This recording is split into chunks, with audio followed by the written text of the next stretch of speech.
حشر میں سیدہ لائیں گے جب حسن خون آلود شبیر کا پیرہن، حشر میں سیدہ لائیں گے جب حسن خون آلود شبیر کا پیرہن، اس گھڑی حشر میں حشر ہوگا وبا، اس گھڑی حشر میں حشر ہوگا وبا، سیدہ فاطمہ سیدہ فاطمہ۔ اب میں حضرت قبلہ سے ملتمس کرتا ہوں کہ وہ آئیں اپنے رفت خیز بیان سے ہم سب کے دلوں کو منور فرمائیں۔ جو ہے علماء کی جان، مشائخ کی جان، رئیس المقررین امین طریقت حضور والا جناب الحاج ڈاکٹر سید شاہ عبدالرحمن حسن قادری صاحب، سیدی و مرشدی و مولائی والدی خلیفہ حضور سید صدر الشیوخ علیہ رحمت و رضوان، صدر الشیوخ جامعہ نظامیہ، حضرت کے خطاب سے پہلے حضرت کا استقبال نعروں سے کریں، نعرہ تکبیر، نعرہ رسالت، نعرہ رسالت، نعرہ حیدری، نعرہ حسین، نعرہ غوث، علماء اہل سنت، علماء اہل سنت۔ نحمده ونصلي ونسلم على حبيبه وآله الكريم اما بعد فاعوذ بالله من الشيطان الرجيم بسم الله الرحمن الرحيم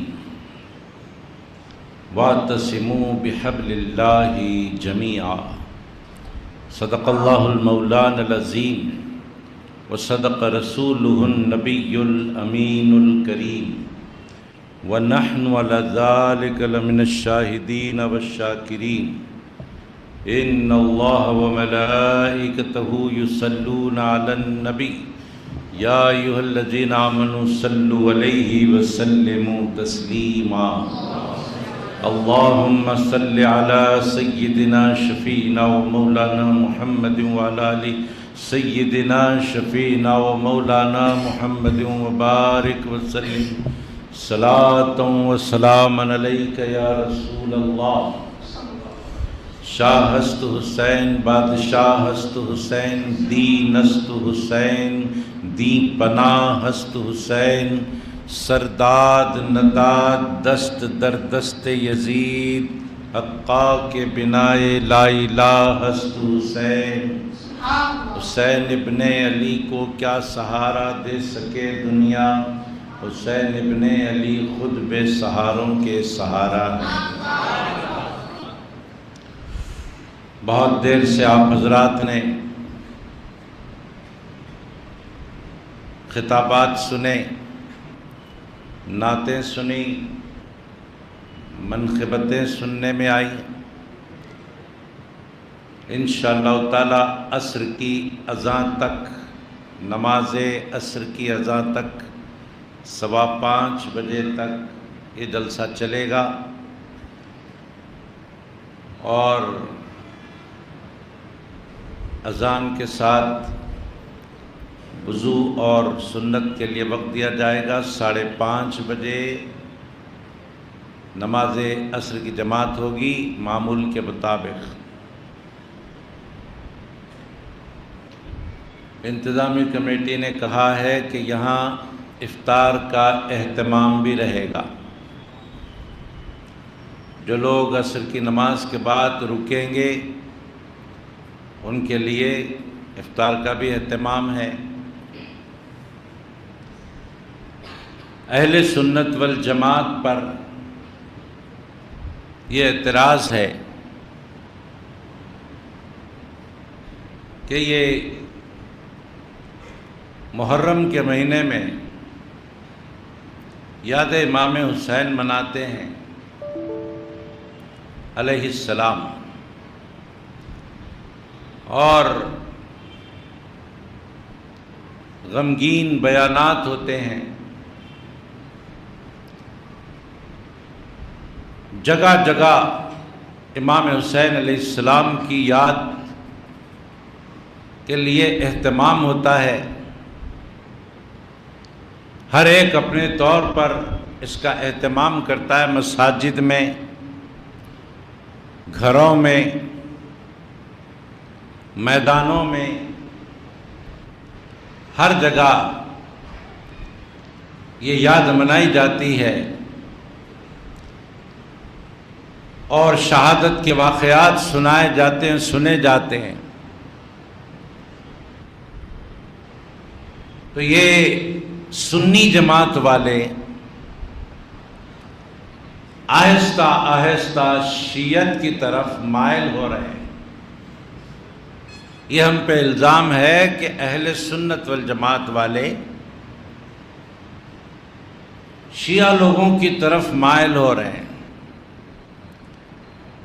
جیسے شیعہ لوگ محرم کے آتے ہی جلسے کرتے ہیں، ماتم کرتے ہیں، جگہ جگہ سبیلیں لگاتے ہیں، جگہ جگہ مجالس منعقد کرتے ہیں،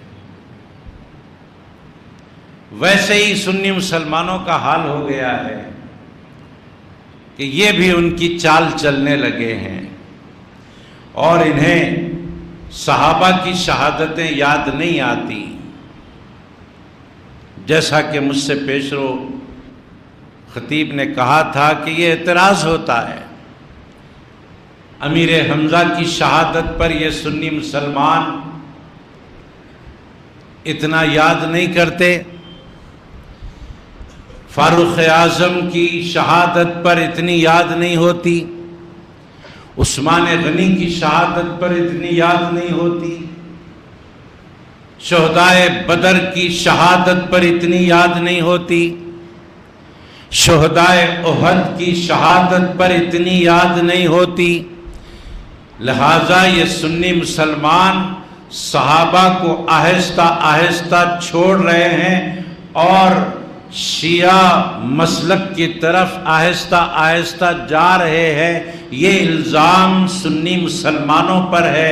ہم بتانا چاہتے ہیں کہ ہمیں صحابہ کے بارے میں، ہمیں اہل بیت کے بارے میں بتانے کی ضرورت نہیں ہے۔ ہم صحابہ کے بارے میں کسی خارجی سے سیکھنا نہیں چاہتے، ہم اہل بیت کے بارے میں کسی شیعہ سے سیکھنا نہیں چاہتے۔ صحابہ کا رتبہ کیا ہے، اہل بیت کا رتبہ کیا ہے، یہ رتبے ہمیں ہمارے بڑوں نے بتا دیے۔ اب کوئی خارجی ہم کو صحابہ کا رتبہ نہ بتائے، اب کوئی شیعہ ہم کو اہل بیت کا رتبہ نہ بتائے، اور یہ الزام کہ سنی مسلمان اہل بیت اطہار کی طرف جا رہے ہیں، صحابہ کو چھوڑ رہے ہیں۔ ارے آج کا جلسہ جیگتی جاگتی تصویر ہے، آج کا یہ جلسہ سب اعتراض کرنے والوں کے منہ پر تماچا ہے۔ دیکھو ہم صحابہ کو چھوڑنے والے نہیں ہیں، ہم اہل بیت کو چھوڑنے والے نہیں ہیں۔ آج کے جلسے پر غور کرو تو اعتراض کرنے والوں کو جواب مل جائے گا۔ یہ ایک فاروق اعظم صحابی کے نام کی مسجد ہے اور صحابی کے نام کی مسجد میں اہل بیت کا جلسہ ہو رہا ہے۔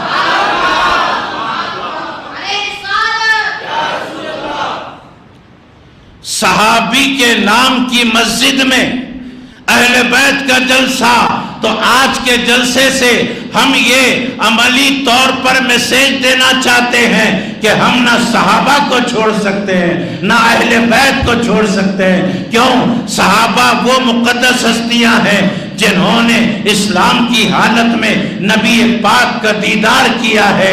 اہل بیت اطہار وہ مقدس ہستیاں ہیں جن کی رگوں میں رسول پاک کا خون دوڑ رہا ہے۔ ہم نہ ان کو چھوڑ سکتے ہیں نہ ان کو چھوڑ سکتے ہیں۔ ارے ہم سنی ہیں، الحمدللہ آج 34 سال ہو گئے صحابی کے نام کی مسجد کو چھوڑنے کا نام نہیں لیتا۔ نہ میں مسجد کو چھوڑتا ہوں نہ مسجد مجھ کو چھوڑتی ہے۔ حاضرین، یہ ہے اہل سنت والجماعت کہ ایک ہاتھ میں دامن صحابہ، ایک ہاتھ میں دامن اہل بیت۔ جی، صحابہ اور اہل بیت ان دونوں کا احترام کرنے والے کا نام ہی سنی مسلمان ہے۔ ہم سنی ہیں، ہم صدیق اکبر کا بھی احترام کرتے ہیں، فاروق اعظم کا بھی احترام کرتے ہیں، عثمان غنی کا بھی احترام کرتے ہیں، مولا علی کا بھی احترام کرتے ہیں، حسنین کریمین کا بھی احترام کرتے ہیں، فاطمہ زہرا کا بھی احترام کرتے ہیں، اہل بیت کا بھی احترام کرتے ہیں، صحابہ کا بھی احترام کرتے ہیں۔ اسی کو تو کہتے ہیں نا سنی مسلمان۔ اب یہ اعتراض اتنا کھوکھلا اعتراض ہے کہ یہ صحابہ کی شہادتوں کو یاد نہیں کرتے۔ حاضرین، مجھے بتائیے، اکم محرم فاروق اعظم رضی اللہ تعالیٰ عنہ کی شہادت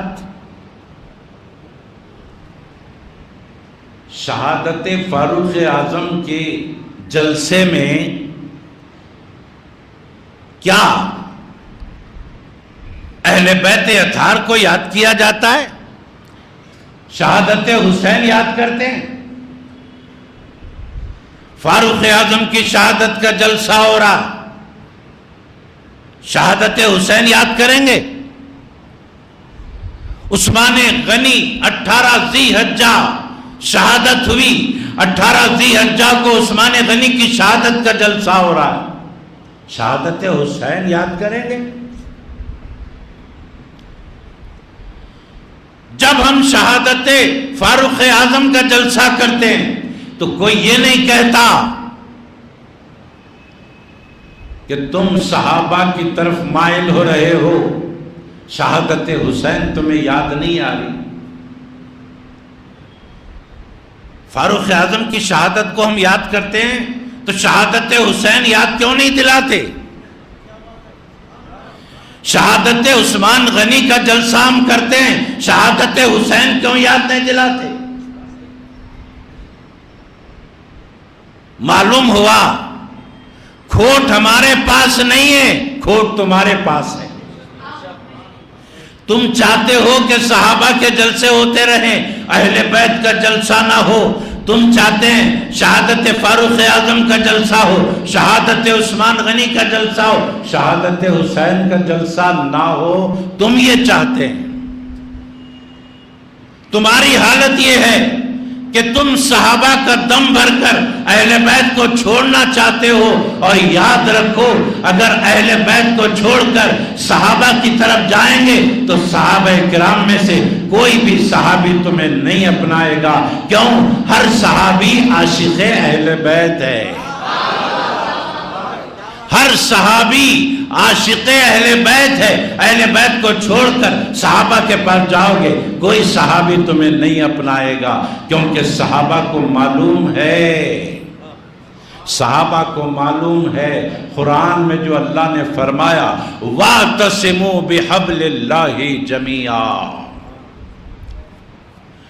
اللہ کی رسی کو مضبوط پکڑ لو، مضبوط تھام لو۔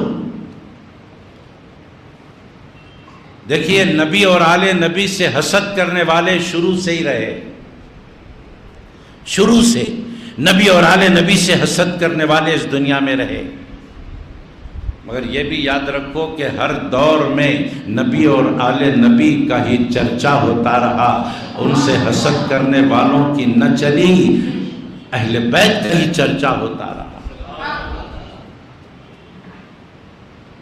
دنیا نے لاکھ چاہا کہ اہل بیت کو فراموش کریں، آل نبی کو فراموش کریں، انہیں چھپائیں تاکہ کوئی پہچاننے نہ پائے۔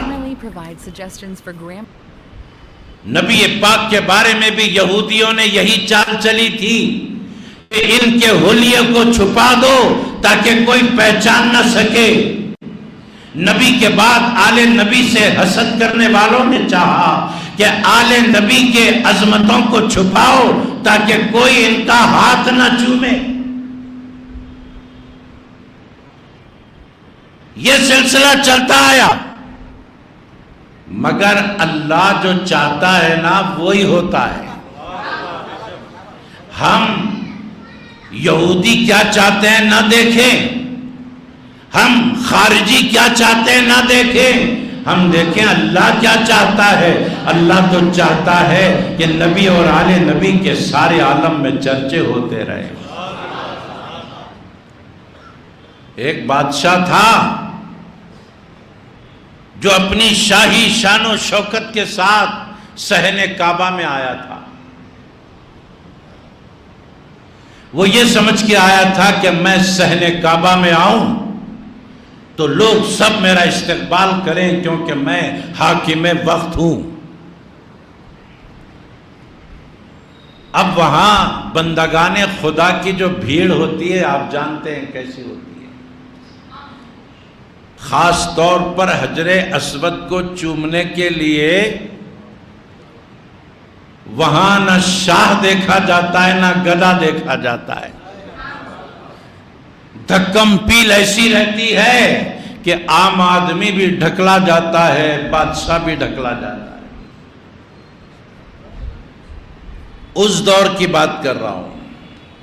حاکم وقت آیا، یہ سمجھ کر آیا کہ میں جاتے ہی سب لوگ میرا استقبال کریں گے۔ وہاں سب توحید کے مت والے تھے، حجر اسود کو چومنا چاہتے تھے۔ کسی کی نظر بادشاہ پہ نہیں پڑی تو وہ بڑا چڑ گیا، بڑا غصے میں آیا کہ کوئی میرا احترام ہی نہیں کرتا۔ میں کعبے کو چومنے جانا چاہتا ہوں، بچے بچے مجھے ڈھکیل دیتے ہیں، یہ کیا بات ہے؟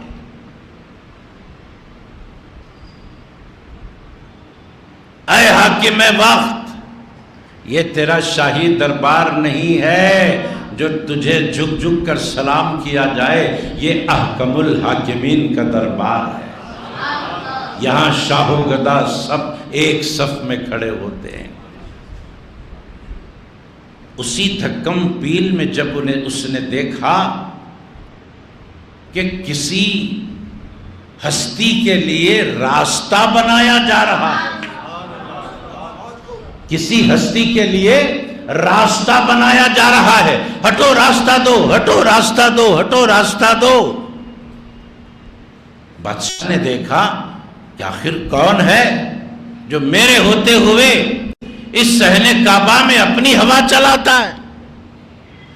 ارے وہ آنے والا ہوا نہیں چلا رہا ہے، ہوا کا خالق ہوا چلا رہا ہے۔ جو ہوا کا خالق ہے وہ ہوا چلا رہا ہے۔ پلٹ کر دیکھا، پہچانا، پھر بھی انجان ہو گیا۔ سمجھا کہ اگر میں کہہ دوں کہ یہ آنے والا فلاں ہے تو سب کو معلوم ہو جائے گا، سب ان کی تعظیم کرنے لگیں گے، لہٰذا جب میری تعظیم نہیں ہو رہی ہے تو ان کی تعظیم بھی نہیں ہونا چاہیے۔ دیکھا، پہچانا، پھر بھی انجان ہو گیا۔ یہ سمجھ کر کہ ان کی تعظیم بھی نہ ہو، انجان ہو گیا۔ لیکن راستہ بدستور بنایا جا رہا ہے، راستہ بدستور بنایا جا رہا ہے۔ وہ آگے بڑھتے جا رہے ہیں، بڑھتے جا رہے ہیں، اور راستہ کدھر بن رہا ہے؟ حجر اسود کی طرف بن رہا ہے کہ وہ تشریف لائیں۔ بادشاہ تو کونے میں ہو گیا اور وہ ہستی آگے بڑھتی جا رہی ہے۔ جب دیکھا، دیکھ کر انجان ہوا۔ لوگوں نے پوچھا، حاکم وقت آخر یہ کون ہے جو آ رہے ہیں؟ کہا، میں نہیں جانتا کہ کون ہے، میں نہیں جانتا کہ یہ کون ہے۔ اس مقام پر ایک شاعر عاشق اہل بیت تھا، ایک شاعر فرزوق نامی عاشق اہل بیت وہاں کھڑا تھا۔ جیسے اس نے حاکم کی زبانی سنا کہ یہ کون ہے میں نہیں جانتا، پارا چڑھا شاعر کا اور بادشاہ سے مخاطب ہو کر کہنے لگا، اے حاکم وقت سن، تو حاکم ہوگا اپنی جگہ، لیکن آج میری زبان کو تو روک نہیں سکتا۔ جب تو نے ان کے بارے میں کچھ کہا ہے حجوں میں تو پھر تاریخ میں مجھے بھی کہنا مجھ پر لازم ہو گیا ہے۔ سن، تو جس کے بارے میں کہہ رہا ہے کہ میں نہیں جانتا یہ کون ہے، یاد رکھ یہ وہ ہستی ہے جنہیں حرم والے بھی پہچانتے ہیں اور خود حرم بھی پہچانتا ہے، حرم بھی پہچانتا ہے۔ اور یاد رکھ یہ سارا مجمع حجر اسود کو چومنے کے لیے بے چین ہے، یہ سارا مجمع حجر اسود کو چومنے کے لیے بے چین ہے، اور خود حجر اسود انہیں چومنے کو بے چین ہے۔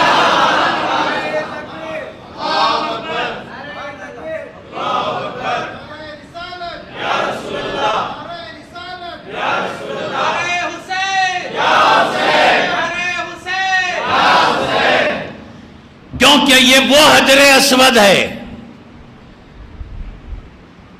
یہ وہ حجر اسود ہے جس کی عظمت کو ہمارے نبی نے بڑھا دیا ہے، یہ وہ حجر اسود ہے جس کو ان کے نانا نے عظمت بخشی ہے۔ فاروق اعظم رضی اللہ تعالیٰ عنہ کھڑے تھے حجر اسود کے سامنے اور حجر اسود کو دیکھ کر فرما رہے تھے، اے حجر اسود، میں تجھے اس لیے چومتا ہوں کہ میں نے اپنے آقا کو چومتے ہوئے دیکھا تھا، ورنہ تو ایک پتھر ہے، ورنہ تو ایک پتھر ہے، میں چوم اس لیے رہا ہوں کہ میرے آقا کو چومتے ہوئے دیکھا تھا۔ سرکار علیہ السلام نے چوما، حجر اسود عظمت والا ہو گیا۔ کیا اس سے پہلے عظمت والا نہیں تھا؟ تھا، نسبت جنت کی لگی تھی، اس سے پہلے نسبت جنت کی لگی تھی، اب نسبت نبی کی لگ گئی، نبی جنت سے افضل ہیں تو افضل نسبت لگی، پہلے سے زیادہ افضل ہو گیا، پہلے سے زیادہ افضل ہو گیا۔ اب یہیں سے مرتبہ حسین سمجھو، یہیں سے مرتبہ حسین سمجھو۔ آپ سب نے سن لیا، آپ سب نے سن لیا عظمت حجر اسود، اب عظمت حجر اسود سے عظمت حسین سمجھو، عظمت حسین سمجھو، اپنے ذہن کو تیز کرو، بات سمجھ میں آ جائے گی کہ وہ حجر اسود ہے، اتنا عظمت والا ہو گیا، کیوں؟ اس لیے کہ نبی کا لب لگا، وہ حجر اسود ہے، اتنا عظمت والا ہو گیا، کیوں؟ اس لیے کہ نبی کا لب لگا، تو حسین کتنے عظمت والے ہوں گے، کیونکہ وہاں صرف لب نہیں لگا، نبی کا سب لگا۔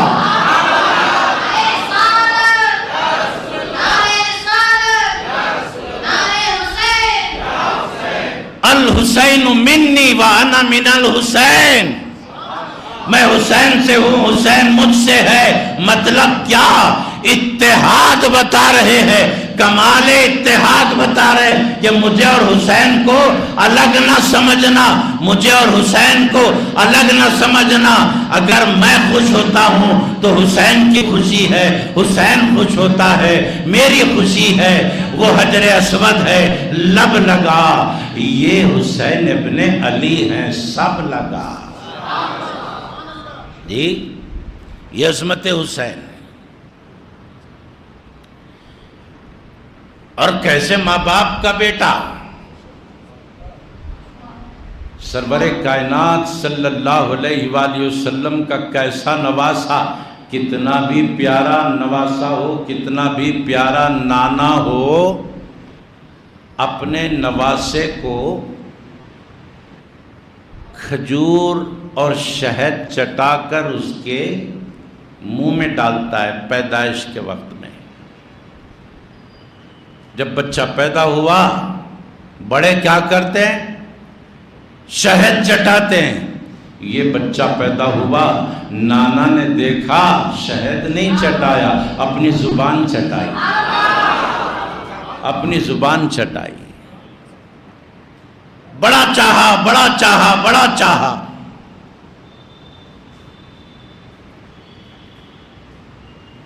ان کی رگوں میں وفا کا خون ہے، انہوں نے اسلام سے وفا کی، وفا، غداروں نے ان سے غداری کی، یہ پیچھے ہٹنے والے نہیں۔ اپنے ماں باپ کے ذریعے ملی تربیت، اپنے نانا کی ملی تربیت کو وفا کر کے دکھایا۔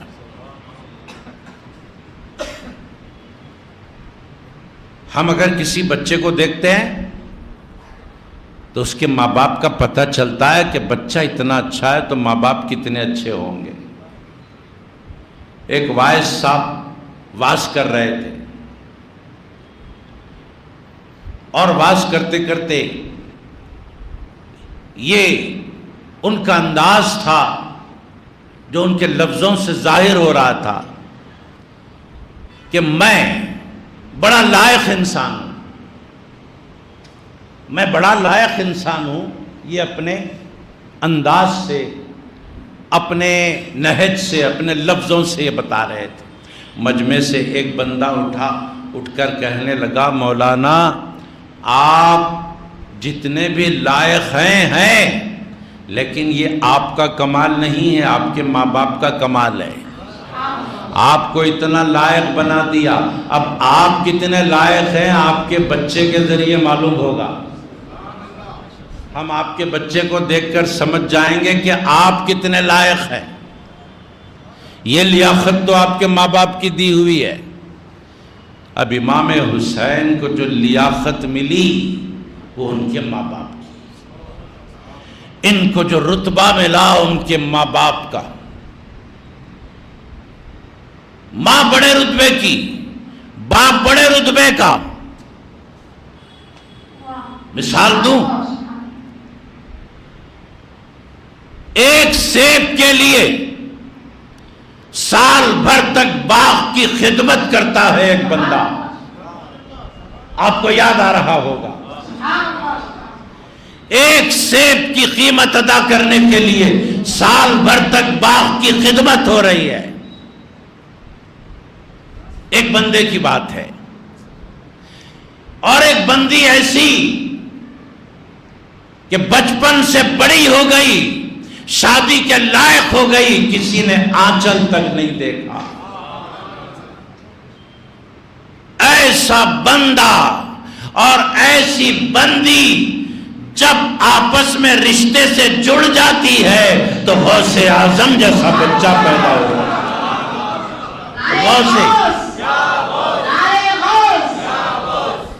غوث اعظم حسین کا پاتا ہے، حسین کی ماتا ہے۔ چار لوگ بیٹھتے ہیں اور رشتے کی بات کرتے ہیں، یہی ہوتا ہے نا۔ چار لوگ بیٹھتے ہیں، رشتے کی بات کرتے ہیں،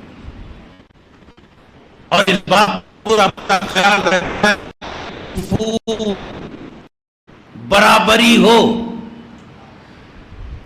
حسب نسب میں، مال و دولت میں، تعلیم و تربیت میں، گھرانے کے اصول میں، ماحول میں برابری ہو۔ اور ایک بات یہ بھی غور کی جاتی ہے کہ لڑکی سے لڑکا معیار میں کچھ اور بلند ہو۔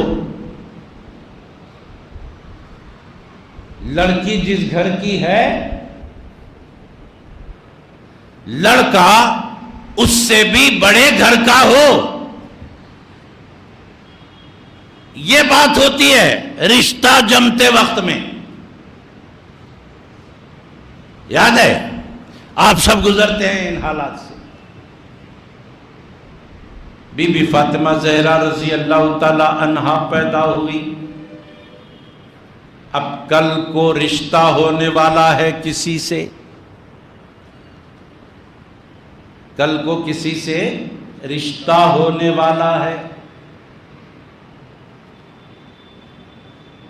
تو اب لڑکا کیسا ہونا؟ فاطمہ زہرا کے لیے لڑکا کیسا ہونا؟ ہر کوئی بولے گا لڑکا لڑکی سے کچھ اور اونچے معیار کا ہونا،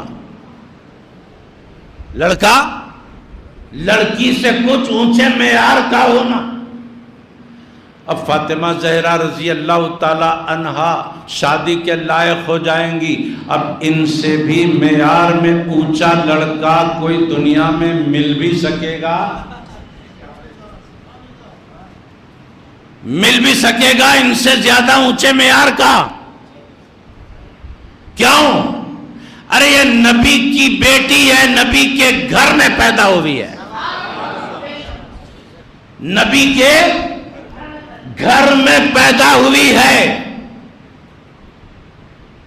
اب لڑکا بھی کوئی ایسا ہو جو کسی نبی کے گھر میں پیدا ہو۔ اب کون سے نبی کا لڑکا موجود ہے؟ کون سے نبی کا لڑکا موجود ہے جو رشتہ طے کیا جائے نبی کے گھر کی لڑکی ہے، نبی کے گھر میں پیدا ہوئی ہے، نبی کے گھر میں پیدا ہوئی ہے۔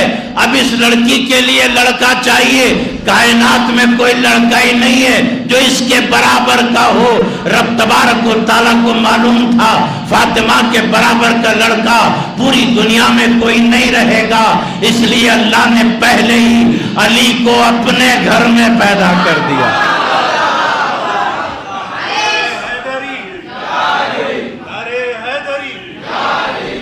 علی کو اپنے گھر میں پیدا کر دیا۔ اب رشتہ مناسب ہو گیا، نبی کے گھر کی لڑکی ہے تو خدا کے گھر کا لڑکا ہے۔ نبی کے گھر میں پیدا ہونے والی لڑکی، خدا کے گھر میں پیدا ہونے والا لڑکا، جب رشتہ طے ہوتا ہے، جب رشتہ جم جاتا ہے، حسین ابن علی پیدا ہوتے ہیں، حسن مجتبیٰ پیدا ہوتے ہیں۔ کوئی ان کا ثانی ہے نہ کوئی ان کا ثانی ہوگا۔ وَاعْتَصِمُوا بِحَبْلِ اللَّهِ جَمِيعًا، اللہ فرماتا ہے کہ اللہ کی رسی کو مضبوط پکڑ لو، اللہ کی رسی کو مضبوط پکڑ لو۔ اب اللہ کی رسی کیا ہے جس کو ہم پکڑیں؟ اللہ تو فرما دیا نا قرآن میں، اللہ کی رسی کو مضبوط پکڑو۔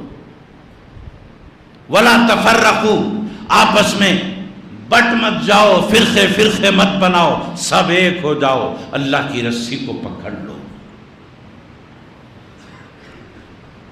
یہ اللہ کی رسی کیا ہے؟ کیا ہے اللہ کی رسی؟ کچھ لوگوں نے کہا قرآن اللہ کی رسی ہے، کچھ لوگوں نے کہا شریعت پر عمل کرنا اللہ کی رسی ہے۔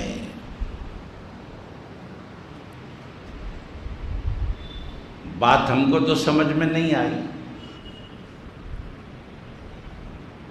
ہمیں سمجھ میں نہیں آئی۔ قرآن اللہ کی رسی، اس کو مضبوط پکڑ لو،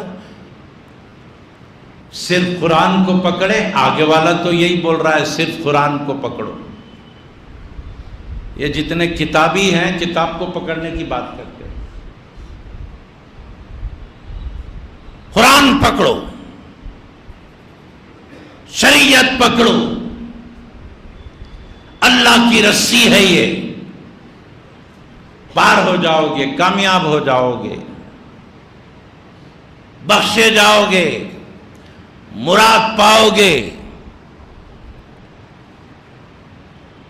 بھائی قرآن کو پکڑیں گے، صرف قرآن کی بات کر رہا ہوں۔ جو لوگ بولتے ہیں صرف قرآن پکڑو، صرف قرآن پکڑو، اور کسی چیز کی ہمیں ضرورت نہیں ہے۔ چلیے ہم نے قرآن پکڑنے کی سوچی، قرآن خود پکار کر کہہ رہا ہے یُذِلُّ بِهِ كَثِيرًا وَيَهْدِي بِهِ كَثِيرًا۔ اے مجھے پکڑنے والے، ذرا پہلے سوچ سمجھ کر پکڑ، مجھے پکڑ کر کچھ لوگ گمراہ بھی ہو جاتے ہیں۔ مجھے پکڑ کر کچھ ہدایت بھی پا لیتے ہیں، مجھ سے ہدایت تو گمراہی دونوں کا امکان ہے۔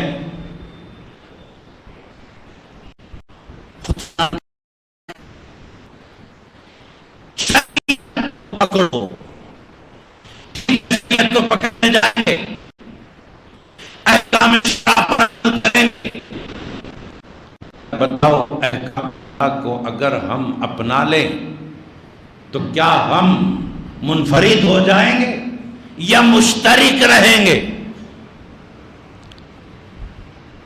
مشترک رہیں گے۔ کیوں؟ اگر ہم شریعت کو تھام لیں، صرف شریعت، تو منافقین میں بڑے بڑے شریعت کو پکڑنے والے دکھیں گے آپ کو۔ قرآن کو تھامیں گے، یہ قرآن منافقوں کے ہاتھ میں بھی ہے۔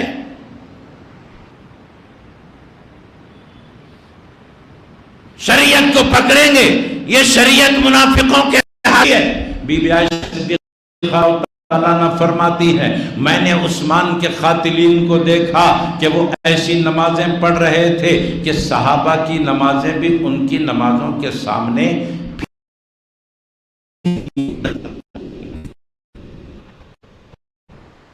سے کام نہیں چلے گا۔ صرف قرآن کو پکڑنے سے کام نہیں چلے گا۔ صرف قرآن کو پکڑنے سے اگر کام چل جاتا تو اللہ کے نبی یہ نہیں فرماتے کہ اے میری امت، میں تم میں دو بھاری چیزیں چھوڑ کر جا رہا ہوں، ان دو چیزوں کو پکڑو گے تو گمراہ نہیں ہوں گے۔ پوچھا گیا سرکار وہ دو چیزیں کیا ہیں؟ فرمایا ایک قرآن ہے اور ایک میرے گھر والے، ایک قرآن ہے ایک میرے اہل بیت ہے۔ دو چیزوں کو پکڑو۔ شریعت کو پکڑو گے صرف کام نہیں چلے گا، شریعت کے ساتھ اہل بیت ہونا۔ صرف قرآن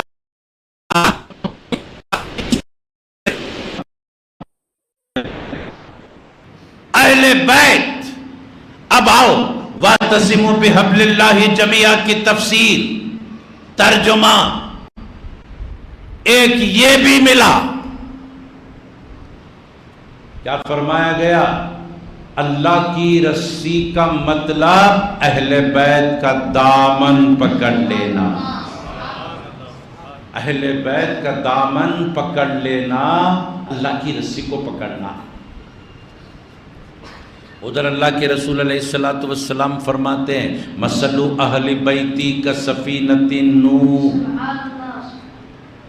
میرے اہل بیت کشتی نوح کی طرح ہے کہ جو کشتی میں سوار ہو گئے تھے نوح علیہ السلام کی وہ بچ گئے، باقی سب ہلاک ہو گئے۔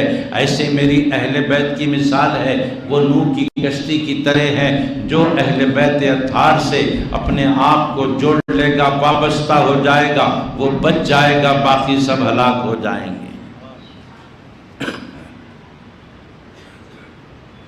جی وَاعْتَصِمُوا بِحَبْلِ اللَّهِ جَمِيعًا، اللہ کی رسی کو مضبوط پکڑو۔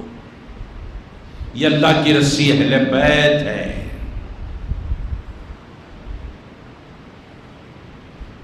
کسی کو بچپن میں خیال آتا ہے پکڑ لیتا ہے، کسی کو جوانی میں خیال آتا ہے پکڑ لیتا ہے، کسی کو بڑھاپے میں خیال آتا ہے پکڑ لیتا ہے،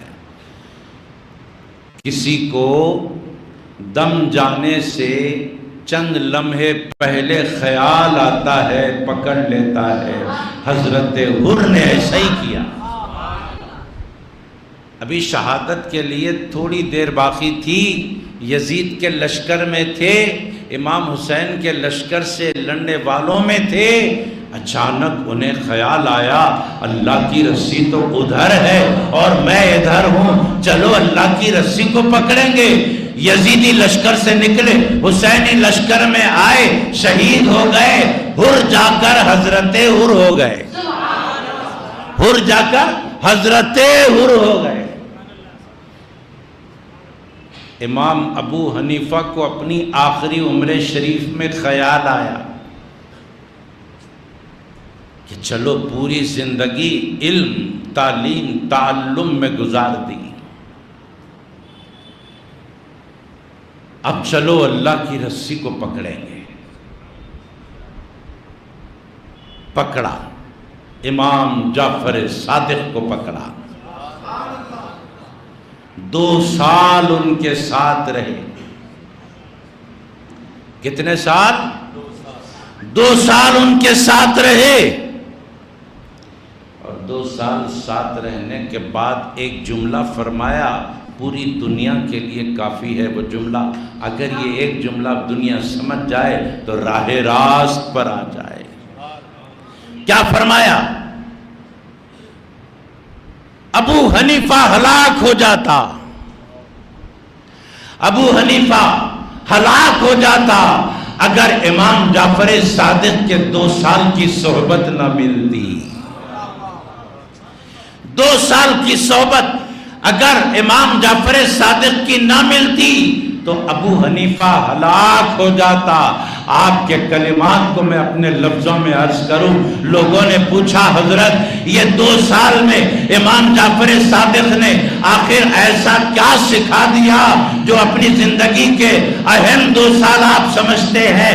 امام ابو حنیفہ نے فرمایا، ارے ساری زندگی مجھے کتابوں تک پہنچایا گیا، ساری زندگی میرے استادوں نے مجھے کتابوں تک پہنچایا، امام جعفر صادق نے 2 سال میں مجھے کتاب والے تک پہنچایا۔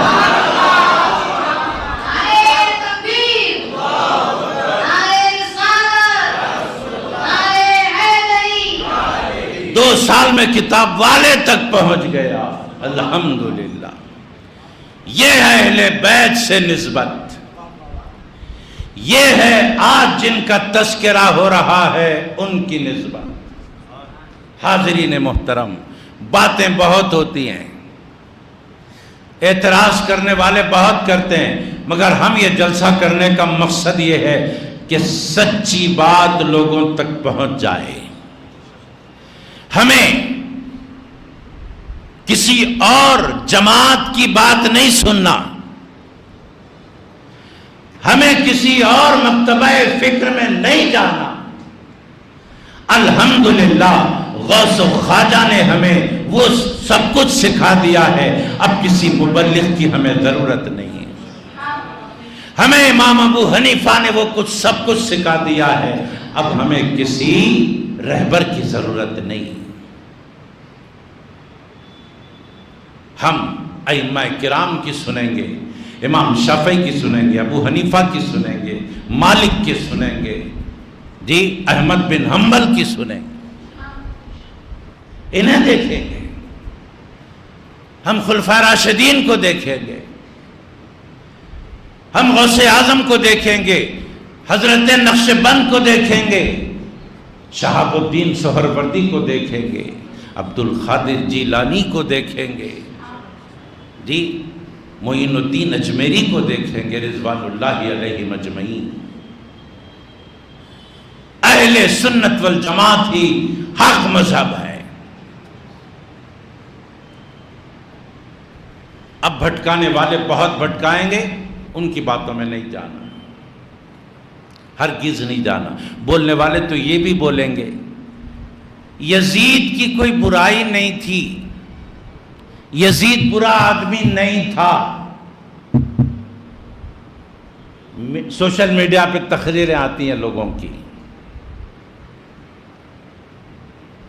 یزید برا آدمی نہیں تھا، اور امام حسین کو یزید نے مارنے کا حکم نہیں دیا تھا، وہ ابن زیاد تھا کوفے کا گورنر، یہ اس کی بدماشی ہے، اس نے مارا۔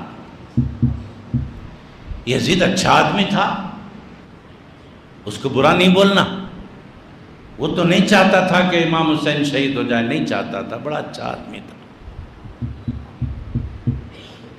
سب بولی استغفر اللہ۔ ہم پوچھنا چاہتے ہیں یزید اچھا تھا تو پھر دنیا میں برا کون ہے؟ دنیا میں برا کون ہے بھائی؟ جب انہیں اچھا تھا تو برا کون ہے؟ نہیں، یہ سب کچھ ابن زیاد کوفے کے گورنر نے کیا، ٹھیک ہے، مگر یہ اتھارٹی کس نے دی؟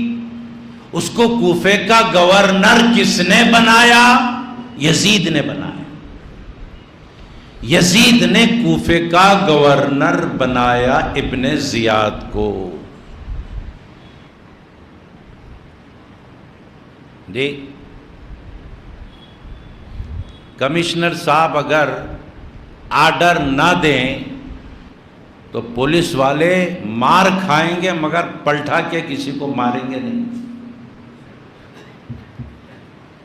اوپر سے آرڈر جب تک نہیں آیا پولیس والے روڈ پر پتھر کھائیں گے، لاٹھی کھائیں گے، جوتے کھائیں گے، پلٹ کر کسی کو ایک لاٹھی نہیں ماریں گے. اے پولیس کے جوان تو پلٹ کر مارتا کیوں نہیں ہے؟ تو کہے گا مجھے اوپر سے آرڈر نہیں آیا جواب دینے کا، اس لیے میں مار کھا رہا ہوں. مار کھائے گا، جواب نہیں دے گا، سب کو معلوم ہے. جب اوپر سے آرڈر آئے گا لاٹھی چارج کرو تب کریں گے. لاٹھی چارج کا حکم آئے گا تو گولی نہیں ماریں گے، صرف لاٹھی ماریں گے. یہ اصول ہے، یہ ضوابط ہے بھائی. اور وہ بھی لاٹھی مارنے کا آرڈر آیا ٹخنوں پر تو ٹخنوں پر ہی ماریں گے، ہاتھوں پر نہیں مارے گا کوئی. پیٹھ پر مارنے کا آرڈر آئے گا پیٹھ پر ہی ماریں گے، سر پر نہیں ماریں گے. تو اصل مہرا کون ہے؟ اوپر والا. ویسے ہی ابن زیاد نے کیا، یہ بھی ابن زیاد نے کیا، وہ بھی ابن زیاد نے کیا. سارے اہل بیت اطہار پر ظلم و زیادتی ابن زیاد نے کیا. یزید کا کوئی قصور نہیں ہے، یزید نے ایسا کرنے کا حکم نہیں دیا تھا، یہ بات غلط ہے. یزید کے حکم پر ہی تو گورنر کرتا ہے، اس نے کیا تو یزید کا قصور ہے، اس نے حکم دیا تبھی تو اس نے کیا ہے. یزید کو بچانا چاہتے ہیں؟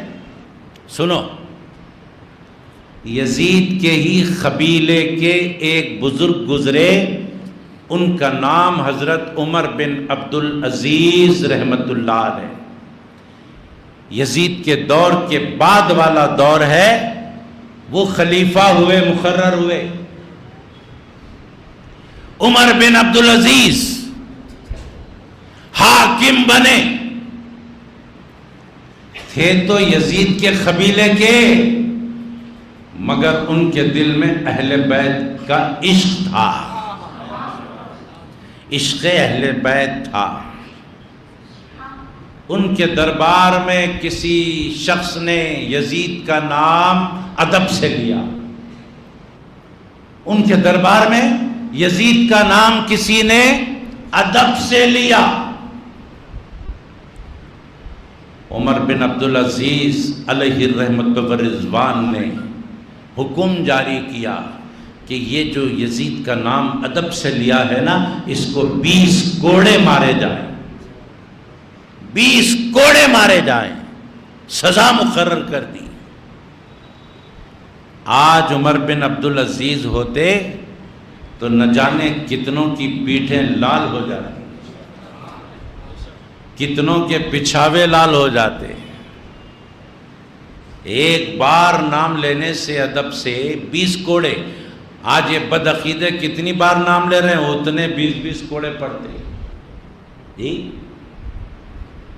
ایسی باتوں میں ہم کو جانا نہیں ہے. اہل سنت والجماعت کے علماء مشائخ کیا بول رہے ہیں بس وہی کرنا. اب ایک پرانا اعتراض ہے، ایک صاحب بولے ذرا اس پہ بھی بولو. پرانا اعتراض ہے، یہ سنی یا رسول اللہ بولتے، یہ سنی یا علی بولتے، یہ سنی یا غوث بولتے.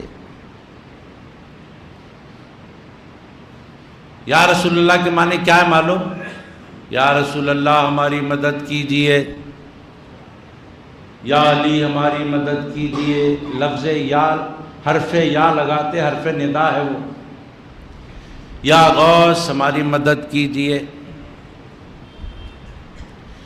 اب بدعقیدے کیا بولتے؟ یہ پرانے اعتراضات ہیں، جوابات بھی پرانے ہو گئے، پھر بھی ایک صاحب بولے تو ہم بولا ٹھیک ہے بول دیں گے. امام حسین کربلا کے میدان میں خود کو نہیں بچا سکے اور تم امام حسین کو مدد کے لیے پکار رہے ہو، وہ تمہیں کیا بچائیں گے بھائی؟ ارے حضرت علی کے تو بیٹے تھے نا، حضرت علی اپنے بیٹے کو نہیں بچا سکے؟ سرکار تو نانا تھے نا، نانا ہو کے اپنے نواسے کو بچا نہیں سکے؟ اب تمہارا یہ پکارنا مدد کے لیے یا نبی یا علی یا غوث یا خواجہ، یہ سب بیکار باتیں ہیں، کوئی کسی کی مدد کو نہیں آتا، لہذا مت پکارو۔ کربلا میں امام حسین کی کوئی مدد نہیں کر سکا۔ مجھ سے پہلے والے نے بھی یہ جملہ کہا تھا، میں بھی کہہ رہا ہوں کہ امام حسین علیہ السلام کربلا کو اپنی جان بچانے نہیں گئے تھے۔ کوئی بھی جان بچانے کے واسطے مقتل کو جاتا؟ معلوم ہے وہاں پر قتل ہونے والا ہے، جان بچانے جاتے یا جان دینے جاتے؟ جان دینے جاتے۔ جان بچانا ہوتا تو مدینے سے مکے کو نہیں آتے، جان بچانا ہوتا تو مکے سے کوفے کو نہیں آتے۔ جب مدینے سے امام حسین نکل رہے تو مدینے والے روک رہے کہ اے حسین نہ جاؤ نہ جاؤ نہ جاؤ، وہاں جانے سے جان جا سکتی ہے، تمہارے ابا حضور کی جان بھی گئی، تمہارے بھائی جان کی جان بھی گئی، تمہاری بھی جا سکتی ہے، نہ جاؤ نہ جاؤ نہ جاؤ۔ مدینے والے روک رہے ہیں، پھر بھی امام حسین چلے۔ مکے والے روک رہے ہیں کہ اے حسین نہ جاؤ نہ جاؤ نہ جاؤ، جان جا سکتی ہے، جان جا سکتی ہے، جان جا سکتی ہے، پھر بھی امام حسین گئے۔ مدینے والوں کے روکنے سے کیوں نہ رکے؟ مکے والوں کے روکنے سے کیوں نہ رکے؟ اس لیے نہیں رکے کہ ان لوگوں کا نعرہ تھا حسین جان جائے گی، حسین جان جائے گی، یہی تو کہہ رہے تھے نا وہ لوگ۔ اور امام حسین زبان حال سے بول رہے تھے اے مدینے والوں، اے مکے والوں، جان جانی ہی ہے اسی لیے تو جا رہا ہوں۔ تو پھر مکے مدینے والوں نے زبان حال سے پوچھا اے حسین جان دے کر بچانا کیا چاہتے ہو؟ کیونکہ جب کوئی چیز دی جاتی ہے تو کوئی چیز حاصل ہوتی ہے، جان دے رہے ہو، آخر چاہتے کیا ہو؟ بچانا کیا چاہتے ہو؟ زبان حال سے سر سے پیر تک حضرت امام علی مقام زبان حال سے کہہ رہے تھے جان دے کر اسلام بچانا چاہتا ہوں، جان دے کر اسلام کو بچانا چاہتا ہوں۔ اگر اس وقت امام حسین جان بچا لیتے آج اسلام نہیں ہوتا،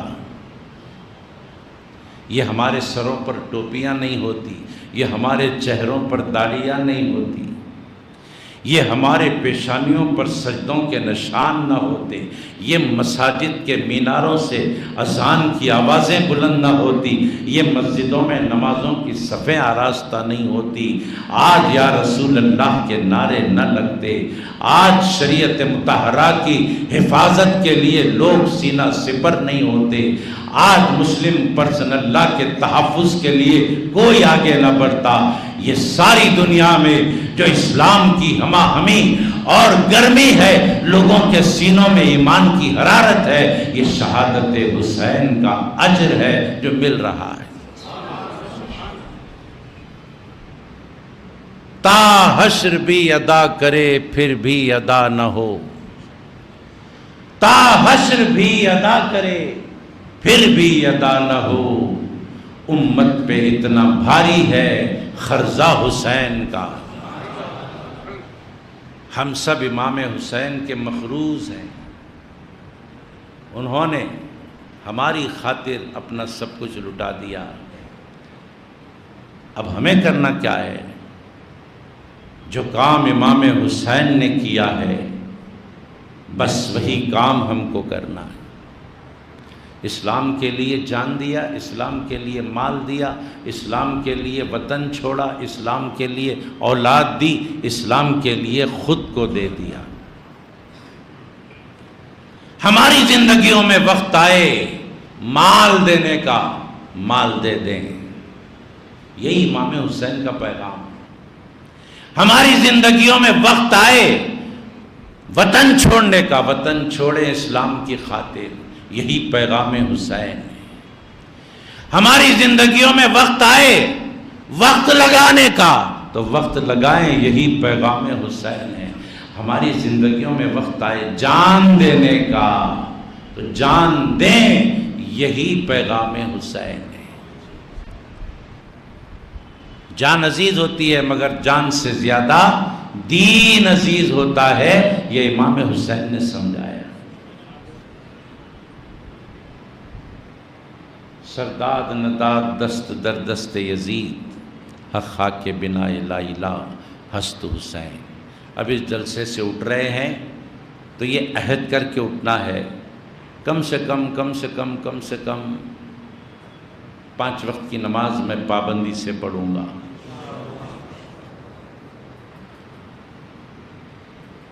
چہرے پہ میں داڑھی رکھوں گا، بڑی نہیں صحیح، چھوٹی صحیح۔ میں بلیڈ نہیں لگاؤں گا، میں شیونگ نہیں کروں گا، کیونکہ داڑھی سنت موقدہ ہے۔ درود شریف کثرت سے پڑھوں گا، گھر میں ماں باپ بھائی بہن کے ساتھ اچھا سلوک کروں گا۔ اور ایک بات عرض کروں، ہر ایک اپنے ذہن و دل میں اس بات کو بٹھا لے، میں دنیا کمانے کے لیے پوری زندگی لگا رہا ہوں، دین کا کام کرنے کے لیے اس پوری مصروف زندگی میں سے کچھ وقت نکال کر دین پھیلانے کے لیے وقت لگاؤں گا۔ یہ بہت ضروری ہے، دین پھیلانے کے لیے وقت میں لگاؤں گا، یہ ہر کوئی عہد کرے۔ مال آج کے دور میں لگانا آسان ہو گیا، وقت لگانا مشکل ہو گیا۔ یہاں بیٹھا ہوا ہر آدمی یہ عہد کر کے اٹھے، دین پھیلانے کے لیے وقت لگاؤں گا، اور وہ وقت کسی اور جماعت کے ساتھ نہیں لگاؤں گا، اہل سنت والجماعت کے ساتھ لگاؤں گا۔ وقت لگانا بولتے ہی دماغ ادھر چلے جاتا، تبلیغی جماعت کی طرف نہیں،